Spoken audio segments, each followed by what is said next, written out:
Hi, it's Rebecca from Housekeeping on a Dime, and it's been probably over a year, well, maybe a little under a year since I've done my last video because, as you know, this was a crazy year with the pandemic and a lot of stressful things. And one of the things that made it stressful this past year was my skin. And so my skin was rashy, and it started itchy and then became painful in different areas, and painful like on fire in different areas. And so today I'm going to talk to you about some products that I have discovered that have saved me a trip to the dermatologist. And of course, what I have may not be what you have. So I experimented. I was okay with experimenting, but some people are not, and I certainly don't want to cause any kind of allergic reactions in you. So this is all what I have done, and I hope some of it could be something you can benefit from. But of course, I'm not a doctor, as you know, and so this is just my story.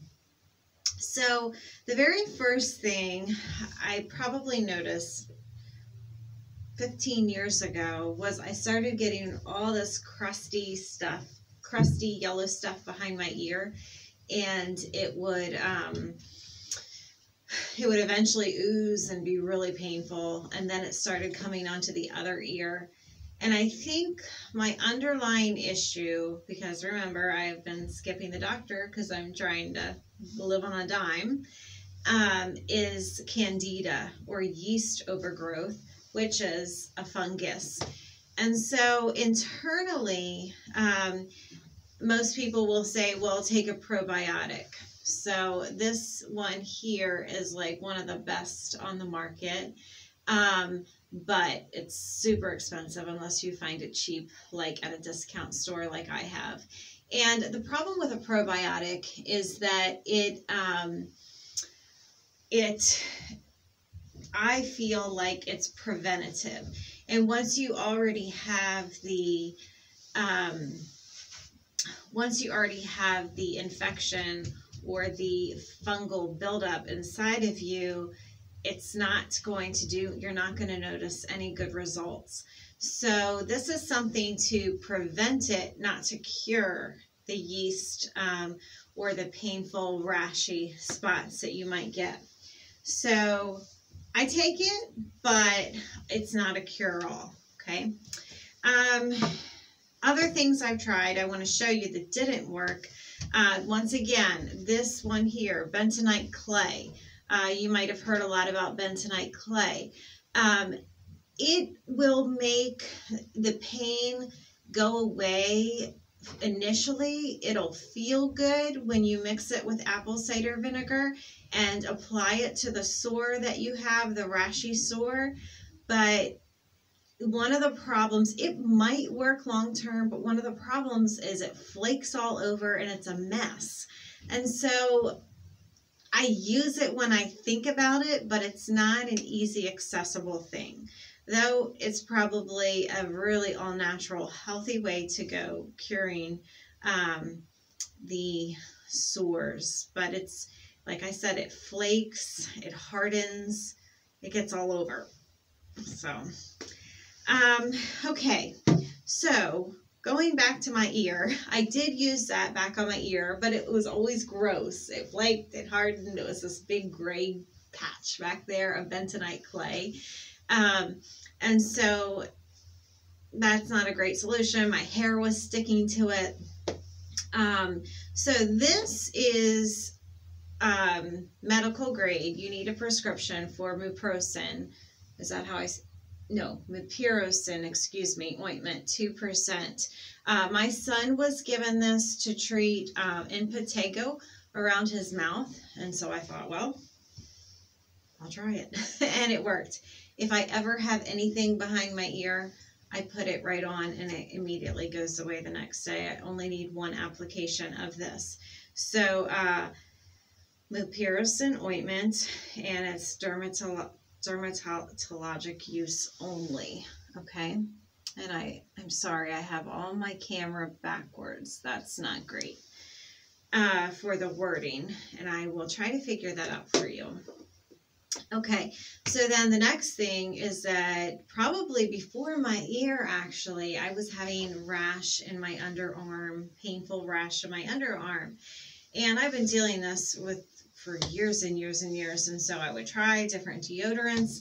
And of course, if you've heard as well that aluminum can cause cancer, and specifically breast cancer, I did away with the regular antiperspirant deodorants and started just using regular deodorant. And I would try every kind on the market. I would try Tom's of Maine, get a little bit more pricey.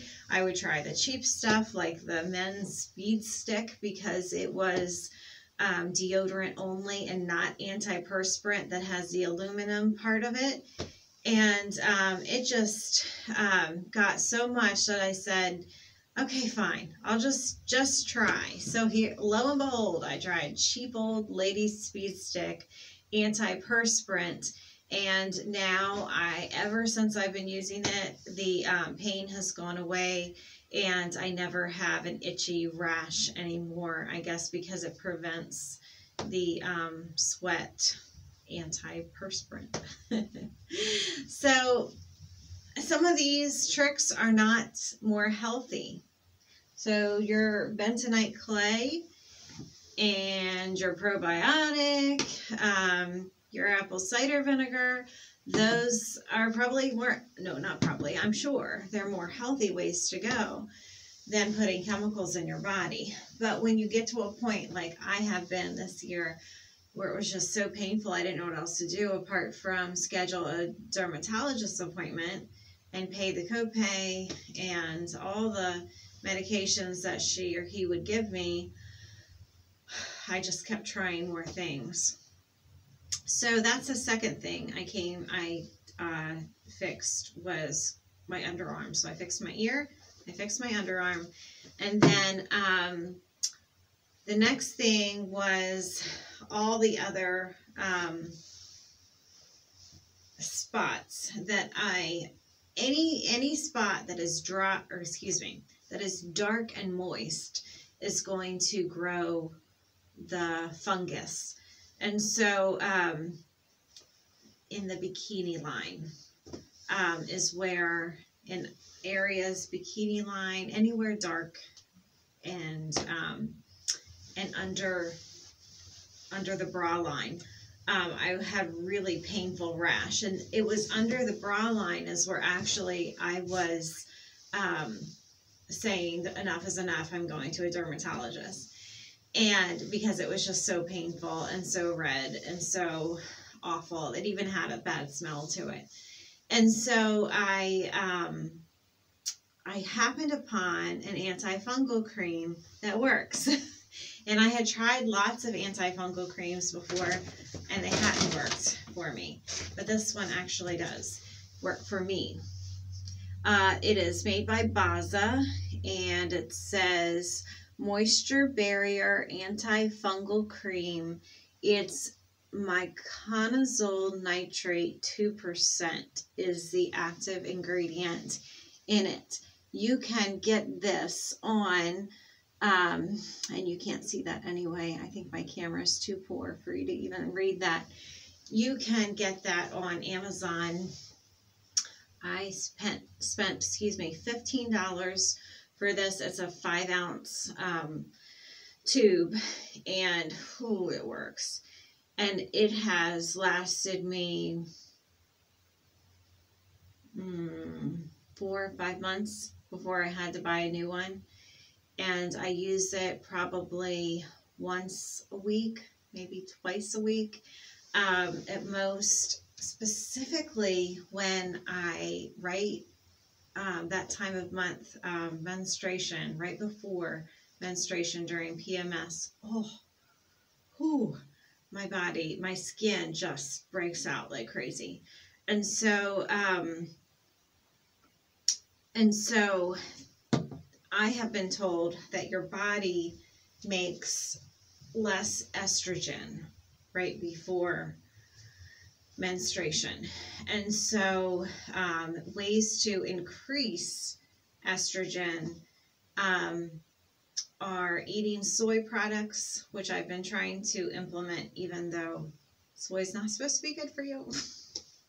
Once again, it's not the most healthy thing. It's just what makes the pain go away. And then here's some other things that I want to show you. These are like honorable mentions, okay? Essential oils that I use for my skin, okay? Now, once again, my opinion with essential oils is that they are preventative. They are not curables. They don't cure issues, but they will help prevent. So I put a cocktail of these 4 oils in solid coconut oil. I put 7 drops of each. There's no rhyme or reason why. Actually, I'll put more of this one. I'll tell you what they are in a second. Because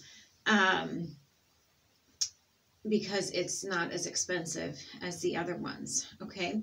So I put it in solid coconut oil, and I use it like a moisturizer, and I put it on my legs and my thighs especially to keep, I'm jumping ahead of myself. There's so much information here.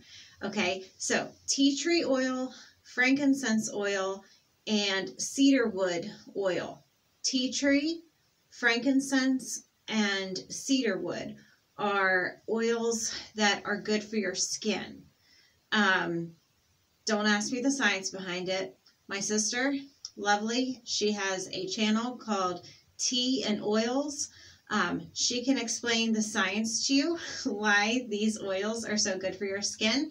I cannot. This one, Clary Sage, she gave me. This one is to help boost estrogen. So I use that, and especially right before menstruation, applying it on in between my thighs to try to reduce breakouts. MSM.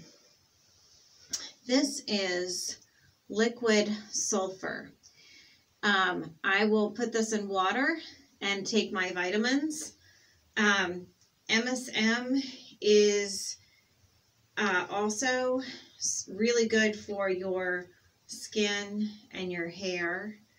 So it's sulfur in liquid form, okay, as a supplement. This one is 5 drops, but you can buy it as capsule form or as tablet form as well. So while we're talking about sulfur, okay, once again, these are preventatives, okay, to prevent breakouts, to prevent, even the coconut oil is designed to prevent fungal growth, yeast growth, okay? Sulfur comes in all kinds of forms. You can find it in a cream form, an ointment. This is one of the very first things I ever tried buying on Amazon. And it helps, but it doesn't, if you've got a bad case of it, the only thing I found to cure is this one, this antifungal, okay? And I've tried the others, the ones that are designed for like athlete's foot. I mean, I've tried that. I can't think of the brand names on the top of my head. Fast-actin, Tenactin, there we go. There's one of them. Doesn't do anything for my fungal issues. It might do great with athlete's foot, but it doesn't touch the fungal issues here. So sulfur ointment it gave me some relief, but it couldn't combat a big colony of fungus. Maybe that's the word I need to use. The last thing I have to show you that I am housekeeping on a dime. However, I think this might be the one thing that I found that's worth spending a dime on. I know I've talked before on my blog about buying bars of soap for $1 at the Dollar Tree. But this thing, I think it works because then again, I've only used it for about 4 months now, but so far I think it works. This is sulfur soap, okay, and it does say dermatologists recommend it for acne, but I use it for well, acne. But see, my face, I don't know if you can see my face, I rarely get pimples. I did when I was a teenager, but I never had like bad acne. But right now I'm getting acne like on my body. And so I don't know, I'm turning 40 this year. I don't know if that's why, or if it's because I've gained a lot of weight because of quarantine. I'm not sure, but sulfur soap on Amazon, it's like $3.50 a bar. You might find it cheaper, but I had a hard time like plunking down $50 for a great big lot of it just in case it didn't work. But I think when I ran out of it and then I started using regular soap again, I had a lot of pimples that came back. So I think it might actually be working. So I hope that was helpful, and this video is getting long, so I'm going to cut it off. A couple things I did try as well that have nothing to do with products is cotton. So I changed all my clothes, or at least I tried most of my clothes to go to 100% cotton, and I think it's helped. I don't think it's completely the answer. Once again, this fungal cream was the changing point for me when I said, I think I can handle this on my own. I don't have to go to a dermatologist. I hope that this was helpful and that you are not watching this because you have had problems. Please make some comments. Let me know. I'm also going to write a blog post on it so that everything is written out in written form. All these products in case you want to try any yourself. And I'll see you again later. Bye-bye.